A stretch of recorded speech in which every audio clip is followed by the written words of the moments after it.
Hello students, जावा introduction lecture number 4। इसमें हम cover करेंगे जावा की हिस्ट्री के भी पार्ट्स हमने इसमें किए हैं। फर्स्ट है इसका हम एक ब्रीफ आपको स्टार्टिंग टू एंड इंट्रोडक्शन दे देंगे हिस्ट्री में ही।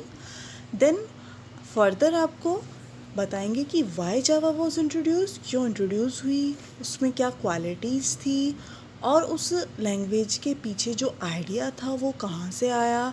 फिर एट द एंड जावा को अपना नेम कैसे मिला और उसकी आज तक की अभी तक की जर्नी क्या है वो हम बताएंगे। तो चलिए स्टार्ट करते हैं जावा history.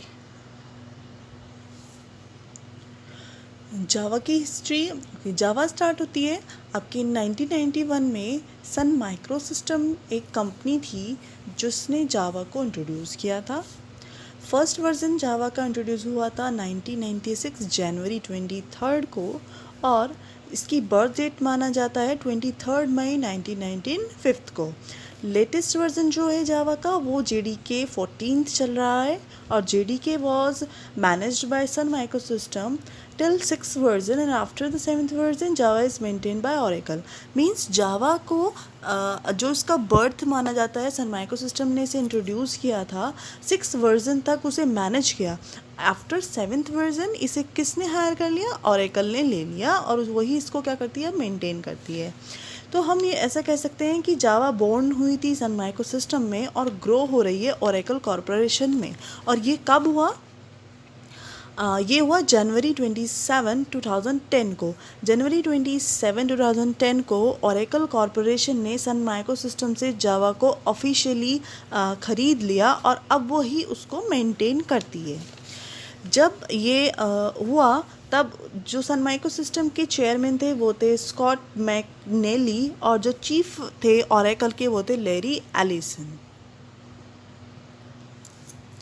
Now the next topic is how Java is introduced और why, क्यों जावा इंट्रोड्यूस हुई या ऐसा क्या हुआ जिसकी वजह से एक नई लैंग्वेज को इंट्रोड्यूस किया गया। क्योंकि उस टाइम पर और भी काफ़ी लैंग्वेज थी जो नई उस वक्त ट्रेंड में चल रही थी या नई इंट्रोड्यूस हो रही थी। उसके अलावा भी फिर भी कुछ रिक्वायरमेंट थी जिन्हें कंप्लीट करने के लिए एक नई लैंग्वेज को इंट्रोड्यूस किया गया।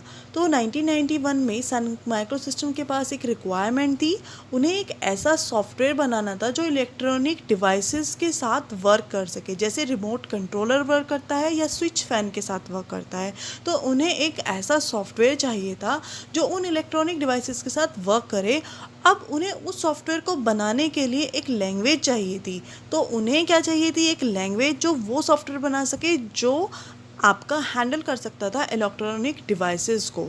तो इसी को ओरिजिन माना जाता है जावा लैंग्वेज का। तो उन्होंने क्या किया, अभी तक ऐसी कोई लैंग्वेज नहीं थी या ऐसा कोई भी यूज़ नहीं होता जो इलेक्ट्रॉनिक डिवाइसेस के साथ मिलकर के वर्क कर सके। तो सन माइक्रो सिस्टम के पास एक प्रोजेक्ट आया और उस प्रोजेक्ट की रिक्वायरमेंट थी कि वो इलेक्ट्रॉनिक डिवाइसेस के लिए एक सॉफ्टवेयर बनाए।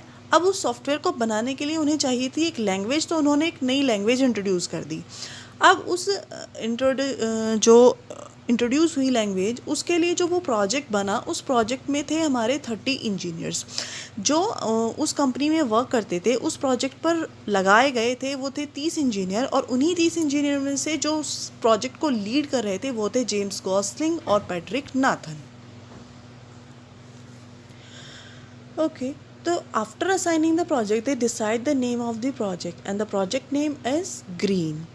आप लोगों को, आपने जहाँ भी जावा की हिस्ट्री या जावा के बारे में पढ़ा होगा तो आपने सिर्फ इसके एक इन्वेंटर के बारे में सुना होगा, जेम्स गॉसलिंग। आपने पैट्रिक नाथन के बारे में कभी नहीं सुना होगा।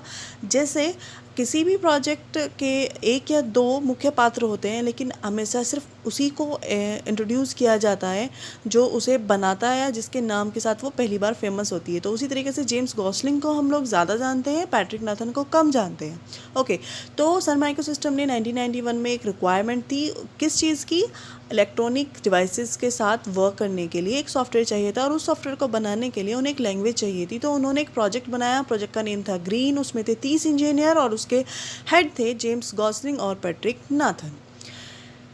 नेक्स्ट हेडिंग आपको मेरी नेक्स्ट वीडियोस में मिलेगी, तो डिस्क्रिप्शन लिंक नीचे दिया गया है, आपको डिस्क्रिप्शन में लिंक दिया गया है नेक्स्ट वीडियो का। तो please subscribe my channel and like my videos and comment on which topic you want to a video. And thank you, class.